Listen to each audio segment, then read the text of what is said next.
Yo les postos, c'est Sacha, bienvenue dans cette nouvelle vidéo Mercato et actualité du football. Et on commence avec l'UEFA. Alexander Ceferin fixe une date butoir pour les compétitions européennes. Alors que les compétitions n'ont toujours pas repris, les instances travaillent en coulisses sur la suite de la saison et les dates de reprise. Du côté de l'UEFA, le président Alexander Ceferin essaye de trouver une solution pour terminer la Ligue des Champions et la Ligue Europa. En tout cas, le dirigeant slovène ne veut pas aller au-delà du 3 août pour les compétitions européennes. Nous n'écartons aucune option, que ce soit à huis clos ou avec du public. On doit trouver une solution raisonnable. Toutes les parties sont intéressées pour qu'on puisse terminer la compétition, mais toujours en étant certaines d'être protégées à 100%. Sur Fox Sports, le président de la Fédération espagnole de Luis Rubiales a expliqué récemment que l'UEFA et les instances travaillaient en coulisses pour trouver une solution afin de terminer les compétitions européennes, à savoir la Ligue des Champions et la Ligue Europa. Avec la pandémie, toutes les compétitions ont en effet été suspendues ces dernières semaines et aucune date de reprise n'a pour le moment été fixée dans les différents pays.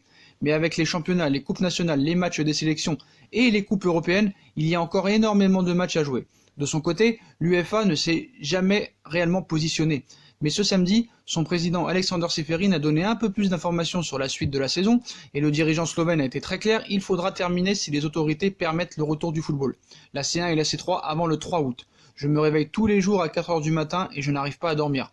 Vous pouvez jouer avec le système actuel ou faire un seul match avec tirage au sort entre jouer à domicile ou à l'extérieur ou en terrain neutre. Pour l'instant, il n'est que théorique de pouvoir jouer un Final 8 ou un Final 4. Le 3 août, tout doit être terminé tant pour la Ligue des Champions que pour la Ligue Europa. La situation est extraordinaire. Nous pourrons jouer aux mêmes dates que les championnats locaux à la même heure. Nous devons être flexibles. Si la crise s'arrête, nous commencerons plus tôt, a lâché l'homme fort de l'instance européenne à la chaîne allemande ZDF, dans les propos relayés par Mundo Deportivo. Et comme l'a expliqué Rubiales un peu plus tôt, Ceferin a confirmé qu'il y avait beaucoup de travail en coulisses où il cite « Nous avons différents plans pour relancer la Champions League et l'Europa League en mai, juin, juillet. Et si nous ne jouons plus, il existe un groupe de travail entre l'UEFA, les ligues et les clubs. Si les autorités ne nous autorisent pas à jouer, nous ne pourrons pas le faire. Nous dépendons des gouvernements nationaux. Quoi qu'il en soit, c'est mieux à huis clos et à la télévision.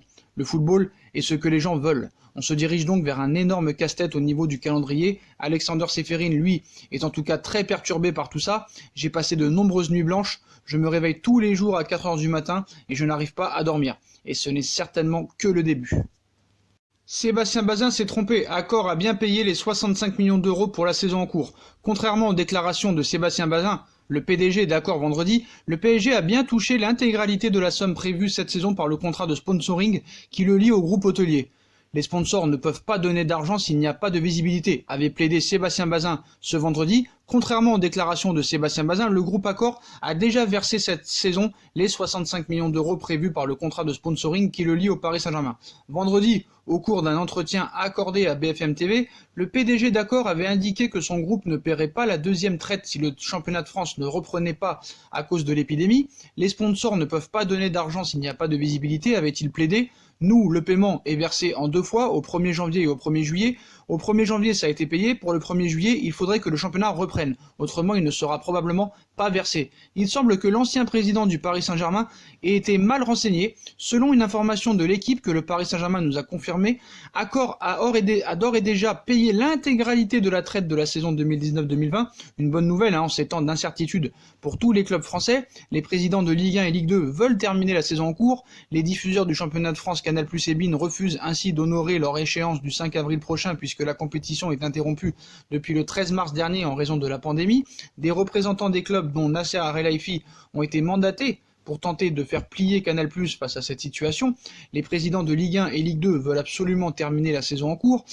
Du côté du PSG, même si le soutien du Qatar et la levée temporaire du fair play financier lui permettent d'aborder la suspension du championnat avec davantage de sérénité que la plupart des clubs européens, les dirigeants parisiens doivent s'assurer que ses principaux partenaires honorent leur engagement. C'est le cas d'Accor. Sébastien Bazin a été actionnaire et président du Paris Saint-Germain avec le fonds d'investissement Colonie Capital entre 2006 et 2011, après l'ère Canal+, et avant le rachat du club par le Qatar. On passe au mercato et aux infos du jour. Areola voudrait rester, prêté sans option d'achat pour une saison au Real Madrid. Dans le cadre du transfert de Keylor Navas au Paris Saint-Germain l'été dernier, le gardien Alphonse Areola, 27 ans, 8 matchs toutes compétitions confondues avec le Real Madrid cette saison, semble se plaire dans son rôle de doublure. Selon le média espagnol ABC, son agent Mino Raiola a en effet pour mission de le laisser à la Casablanca. Cela pourrait passer par un nouveau prêt. le portier français étant lié au club francilien jusqu'en juin 2023 ou par un transfert définitif. A priori, la direction parisienne ne verrait pas d'inconvénient à laisser filer Areola, barré par Thibaut Courtois chez les Merengues et qui avait pourtant du mal à supporter un rôle de remplaçant au Paris Saint-Germain. Apparemment, l'herbe est plus verte au Real Madrid pour Areola. Edinson Cavani pense toujours à l'Atlético Madrid. Lors du dernier mercato d'hiver, l'attaquant Edinson Cavani, 33 ans, 14 matchs et 4 buts en Ligue 1 cette saison, souhaitait quitter le Paris Saint-Germain pour l'Atlético Madrid, mais les deux formations n'ont pas réussi à trouver un accord. En fin de contrat en juin prochain avec le Paris Saint-Germain, l'international uruguayen a été récemment annoncé dans le viseur de Boca Juniors, Naples, Flamengo, Palmeiras et l'international Porto Alegre. Mais de son côté, le Matador pense toujours à l'Atlético Madrid. Selon les informations du média brésilien UOL Sport ce samedi, en effet Cavani donne sa priorité aux Colchoneros à cause de la présence de l'entraîneur Diego Simeone, et si le technicien argentin se montre favorable au recrutement du Parisien, l'Atlético, limité financièrement par la crise sanitaire actuelle, pourra-t-il lui soumettre une belle proposition ? De plus, il faudra voir si les dirigeants madrilènes parviennent à oublier les propos très critiques du demi-frère et agent de Cavani à l'époque lors du dernier mercato d'hiver. On passe aux arrivées, cette fois le PSG surveille de très près Tanguy Ndombele, recruté pour 60 millions d'euros l'été dernier en provenance de l'Olympique Lyonnais. Le milieu de terrain Tanguy Ndombele, 23 ans, 19 matchs et 2 buts en première ligue cette saison, connaît une première saison décevante sous les couleurs de Tottenham. Ainsi, le Français fait l'objet de rumeurs concernant son avenir, avec notamment un intérêt du FC Barcelone. Et selon les informations du média Soccerling ce dimanche, l'ancien Lyonnais se retrouve également surveillé de très près par le Paris Saint-Germain. En effet, le directeur sportif parisien Leonardo a toujours apprécié les qualités de Tanguy Ndombele et se montre donc très attentif à l'évolution de sa situation. Reste à savoir si les Spurs de Tottenham sont déjà prêts à abandonner avec le tricolore. La succession de Thiago Silva quasiment réglée. Pour combler le vide que laissera le départ de Thiago Silva cet été, Leonardo songerait à recruter Kalidou Koulibaly au Paris Saint-Germain et le défenseur du Napoli semblerait ouvert à l'idée de signer en faveur du club de la capitale. Et si Kalidou Koulibaly était le successeur de Thiago Silva depuis plusieurs mois désormais, le nom du défenseur du Napoli est lié au Paris Saint-Germain. Cependant, depuis quelques semaines seulement, le départ du capitaine du Paris Saint-Germain semble être devenu une évidence. Les deux parties ne trouvent pas d'accord sur la partie salariale de la prolongation de Silva. Ainsi, Thiago Silva ne devrait pas passer l'été au Paris Saint-Germain et Kalidou Koulibaly semblerait être son successeur attitré. Koulibaly se rapproche très sérieusement du Paris Saint-Germain. D'après les informations de Calcio Mercato, Kalidou Koulibaly aurait de fortes chances d'aller voir ailleurs cet été. En quittant Naples, en effet, le portail transalpin assure que Leonardo et le clan Koulibaly seraient régulièrement en contact. Le défenseur de Naples apprécierait d'ailleurs les démarches du directeur sportif du PSG. Les négociations entre les deux parties semblent aller bon train. Ainsi, Kalidou Koulibaly semblerait bien parti pour déposer ses valises au Paris Saint-Germain, alors qu'il aurait déjà acheté une propriété dans le 15e arrondissement de Paris. On passe à la une de Sport ce matin qui continue avec Neymar en annonçant des clashs avec Leonardo, Nasser et Neymar après le match contre Dortmund. Sport continue son harcèlement acharné envers le Paris Saint-Germain en envoyant Neymar au FC Barcelone et en inventant des clashs et tout et son contraire tous les jours. C'est des scénarios de films et ils ne savent plus quoi faire. Donc on va vous expliquer qu'est-ce qui a été dit dans Sport ce matin et leur répondre un petit peu pour vous dire ce que j'en pense. Donc Sport annonce la guerre froide entre Nasser El-Khelaifi, Leonardo et Neymar. L'été prochain, on devrait revivre un épisode 3 du retour de Neymar au FC Barcelone, mais cette année, la donne serait différente alors que les relations avec ses dirigeants à Paris ne sont pas au beau fixe d'après Sport. L'été dernier, Neymar en a fait voir de toutes les couleurs aux dirigeants du Paris Saint-Germain. En effet, le Brésilien voulait quitter le club de la capitale et retrouver son ancien club d'après Sport et Mundo Deportivo.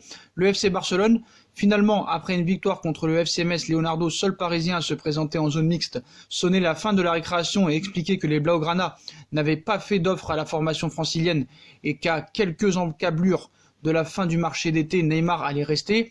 Depuis, le Riverde a été sifflé par le Parc des Princes et a fini par le retourner après avoir été extrêmement décisif contre le Borussia Dortmund avec un but à l'aller et au retour. Mais l'histoire ne s'est peut-être pas arrangée. En cette période de trêve forcée due à la pandémie, les médias espagnols se donnent à cœur joie en ce moment. Ce dimanche, c'est le cas de Sport qui fait sa une sur le Brésilien qui serait toujours déterminé à rejoindre la Catalogne.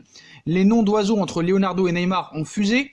Donc Sport cite « Le Brésilien veut définitivement mettre un terme à son passage au Paris Saint-Germain pour revenir au FC Barcelone. Le club français suppose que sa vente pourrait être inévitable et prépare la stratégie pour le vendre. » écrit le média espagnol. Le quotidien ajoute que Neymar donne le change en se montrant impliqué, mais que cela n'est qu'une façade. Si le championnat et la Ligue des Champions ne reprennent pas, Neymar reprendra une guerre froide avec Nasser El-Khelaifi, son président, et Leonardo, son directeur sportif, car les relations ne sont pas forcément améliorées. Après la rencontre aller face au Borussia Dortmund, défaite 2-1 du PSG, une réunion s'était tenue. Quelques jours après, dans le vestiaire parisien, selon les informations, le ton serait réellement monté et quelques noms d'oiseaux ont fustré entre Neymar et son compatriote brésilien Leonardo. En attendant la fin de saison, Neymar tâche de rester impeccable pour essayer d'obtenir l'été prochain gain de cause et retrouver Messi et Suarez au Barça. Tout ça, c'est Sport qui le dit, bien sûr. Donc voilà, que d'imagination, que d'invention, mais il n'en est pas moins que c'est du mytho tout ça. Pourquoi ? Déjà, ce qu'il faut savoir, c'est que Sport et Mundo Deportivo vont inventer des choses tous les jours pour essayer de vendre du papier, parce que Neymar fait vendre. Et ça, il faut le savoir. Donc Sport, il poursuit, on va dire, leur storytelling avec Neymar. Ils se sont lâchés aujourd'hui, donc les jours de confinement passent et c'est encore et toujours dans la presse catalane qu'on voit le maillot du PSG malheureusement s'étaler. Encore une fois, Sport parle de Neymar Junior et d'un retour à Barcelone qui prendrait forme parce que le PSG, désireux de franciser son effectif, serait enclin à négocier parce que Neymar préparait son comeback en Catalogne après 3 saisons à Paris. Ainsi, on peut lire les propos outranciers dans Sport de Joachim Pira, sans aucune information bien sûr, juste des pensées déplacées. Voilà où il cite Neymar Junior s'est imposé un maximum en cette saison de punitions imposées par Doha qui l'oblige à poursuivre sa pénitence à Paris, atteindre l'excellence sportive pour conquérir la Ligue des Champions, tout en montrant à la direction son mal-être à devoir rester à Paris à contre-cœur. Son départ pour le Brésil pour être en quarantaine montre bien qu'il n'en a rien à faire de ce que pense son club. Si le rideau tombe sur la saison, le désir de Neymar est de ne jamais remettre les pieds au centre d'entraînement du Paris Saint-Germain et de matérialiser son retour à Barcelone. Voilà les propos de la presse barcelonaise aujourd'hui et de cet homme dont je ne citerai le nom. Donc la presse barcelonaise prépare donc son nouveau feuilleton de l'été et promet un nouveau scénario. Mais le storytelling a-t-il jamais cessé ? Sport prétend ce dimanche que le PSG veut faire de Kylian Mbappé sa méga star avec le meilleur salaire au Paris Saint-Germain et même au monde. Une fois traité cette priorité, le club parisien se penchera sur le dossier Neymar Junior, annonce le journal catalan, avec un élément clé, Antoine Griezmann qui plaît à Paris et entre dans le plan de francisation. En outre, inclure le champion du monde de 29 ans ferait largement baisser le prix de Neymar, se félicite Sport. Pénible et cela risque de durer avec leurs fausses informations tous les jours parce que bien sûr ça fait vendre, mais voilà, ce qu'ils n'ont pas compris encore Sport, mais en fait ils le savent très bien mais ils prennent les gens pour des cons, c'est que le Barça n'a pas les moyens de recruter Neymar, leur objectif numéro 1 est Lautaro Martinez et même lui n'arrive même pas à l'acheter, ils vont proposer des joueurs en échange, ils sont prêts à se débarrasser de 8 joueurs pour se libérer de la masse salariale. Coutinho leur a coûté 160 millions d'euros et personne n'en veut et il joue au Bayern et même pas au Barça, 130 millions d'euros pour Ousmane Dembélé qui est à l'infirmerie, Griezmann 120 millions d'euros qui ne donne pas satisfaction, Braithwaite 18 millions d'euros, ils ont acheté un joueur portugais cet hiver aussi 35 millions d'euros qui va devoir arriver cet été, Coutinho est invendable, Ousmane Dembélé est invendable, Griezmann ne veut pas partir du Barça et a annoncé aujourd'hui en vidéo qu'il se plaisait beaucoup au FC Barcelone et qu'il avait envie de réussir et dans aucun cas il partira du FC Barcelone. La masse salariale du Barça est énorme, il y a des dettes à plus savoir quoi en faire, donc le Barça n'a pas les moyens de recruter Neymar. Et en plus le Barça ne veut pas de Neymar, c'est juste Messi et Suarez qui le veulent. Et n'oublions pas que le Barça a une plainte contre Neymar et Neymar a 3 plaintes contre le Barça. Donc à un moment, Sport, vous pouvez continuer à les écouter, Mundo Deportivo, vous pouvez continuer à les écouter, mais ils vont inventer tous les scénarios possibles et imaginables pour faire vendre du papier. Et c'est à vous maintenant de ne pas tomber dans la psychose et la paranoïa. Voilà les postos, quoi qu'il en soit, Neymar restera au Paris Saint-Germain l'été prochain, quoi qu'il en soit. Voilà les postos, voilà pour toutes les infos mercato et actualités du football du jour. Comme d'habitude, dites-moi en commentaire ce que vous en pensez. Je compte sur vous pour bombarder la barre de like, on partage, on commente, on s'abonne.